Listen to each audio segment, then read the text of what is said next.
नमस्कार जी। मैं Jagdish Kumar, branch manager LIC। और कुछ दिन पहले 20 तारीख को मुझे थोड़ा छाती में पेन हुआ, तो परिवार के सभी सदस्यों ने जो ये राय मिलाई कि अगर सर्जरी ही होनी है तो क्यों ना दिल्ली में ही करवाई जाए। अपोलो हॉस्पिटल के लिए हमें सजेस्ट किया। तो यहाँ आने के बाद हम सबसे पहले डॉक्टर वरुण बंसल से मुलाकात हुई।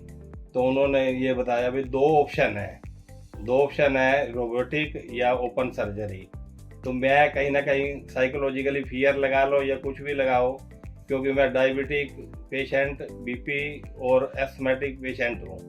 तो वैसे सर्जरी से इतना डर नहीं लगा। मैंने तो उनको ये बोला कि मतलब मेरे को साइकोलॉजिकल फियर है, जबकि साइकोलॉजिकल फियर नहीं था। मुझे ये था कि ये मेरी बीमारियां आड़े हाथ ना आ जाएं। तो फिर वो उन्होंने बहुत ही मतलब अच्छा गाइड किया। तो वो बोले भाई मैं फिर एक काम कर सकता हूँ। मैंने कहा क्या सर? कहते मेरे एक सर हैं डॉक्टर NN खन्ना जी, अगर उन्होंने हाँ भर दी तो फिर वो हो गई, उनको कोई नहीं टाल सकता। तो उन्होंने जब शब्द बोले सर के बारे में, तो उसी टाइम मेरे में कॉन्फिडेंस डेवलप हो गया कि मैं एक सुरक्षित हाथों में पहुंच रहा हूं। तो उन्होंने सजेस्ट किया। पहले तो मुझे ये लगा कि शायद वो भी सर्जरी का ही सजेस्ट करेंगे, क्योंकि जो मेरी हालत थी। तो फिर सर से अपॉइंटमेंट की रिक्वेस्ट की मैंने बंसल जी से। तो बंसल जी ने वो रिक्वेस्ट को मान के सर से मुलाकात करवाई, जिसमें मेरा बेटा था, भतीजा था। बात हुई तो इन्होंने ये बोला भाई जो पिक्चर है, पिक्चर के हिसाब से तो मैं कर सकता हूँ, लेकिन मैं CD जरूर देखूंगा। तो CD भी सर ने मतलब इतना सीरियसली उसको पूरा टाइम दे के एक एक पॉइंट्स को बड़ी गहनता से उसको देखा। और देखने के बाद इन्होंने कॉन्फिडेंटली कह दिया कि आप जो मर्जी करवा सकते हो। जगदीश जी को हमारे यहाँ काफ़ी सीनियर सर्जन हैं डॉक्टर वरुण बंसल, उन्होंने रेफ़र किया था बिकॉज पेशेंट को रेफरेंस था कि इनकी एंजियोप्लास्टी हो जाए।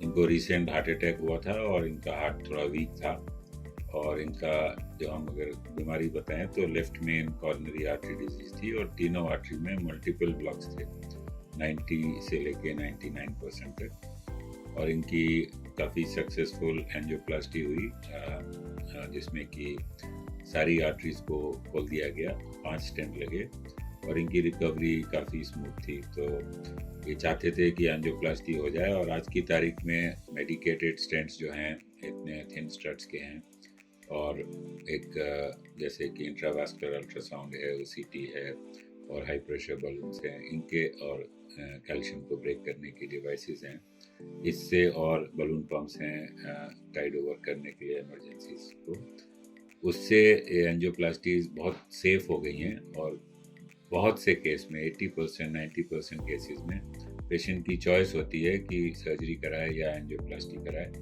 और मोर और लेस काफ़ी केसेस में सिमिलर रिजल्ट्स होते हैं अगर एंजियोप्लास्टी ठीक से करी जाए और उसको एक प्रॉपर सिलेक्शन के साथ करी जाए। तो उस टाइम मेरी खुशी का कोई ठिकाना नहीं था कि जो मैं चाह रहा था मेरा वही मतलब पर्पस पूरा हो रहा था। तो मैं सर का हार्दिक धन्यवाद करता हूँ कि नेक्स्ट डे का इन्होंने जैसे टाइम दिया, तो जैसे ही मतलब सर्जरी हुई तो मैं बिल्कुल फियर नहीं था मेरे को, क्योंकि मुझे पता था मैं सुरक्षित हाथों में हूँ। तो सर्जरी भी इतनी हुई कि सर ने, मैं शब्दों में बयान नहीं कर सकता इनकी मानता को, इनकी डेडिकेशन को, कि पॉइंट टू पॉइंट मुझे बताते रहे ये कि 5 मिनट में भाई सर अब इतना हो गया, बिल्कुल प्रॉपर चल रहा है। उससे मेरा कॉन्फिडेंस और भी डेवलप होता गया। तो मुझे बिल्कुल पता नहीं चला, होने के बाद मतलब बिल्कुल ही महसूस ही नहीं हुआ मेरे को। और जो मतलब इनका मतलब रुतबा मुझे पता लगा, जो मेरा कॉन्फिडेंस गलत नहीं था। तो मेरे बेटे ने, शिवम ने, इनके जो वो देखा फेसबुक पे, यूट्यूब वगैरह पे, तो इन्होंने मेरे को बताया। मैं कहा भाई आपने तो यूट्यूब पे देखा है, मेरे को वैसे ही अंदाजा हो गया था ये महान हस्ती हैं। और मैं अंत में ये कहना चाहूँगा भाई परमात्मा इनको इतना बल दे कि ये समाज सेवा इसी तरह करते रहें। धन्यवाद। So I'm happy कि Jagdish ji is quite happy with the procedure and he will have a normal life. मैंने इनको बताया थोड़ा रिस्क फैक्टर्स कम करने को, वेट कम करने को, बिकॉज वही एक क्रक्स है आगे बीमारी ना बढ़े उसके लिए, चाहे बाईपास हो चाहे एंजियोप्लास्टी हो।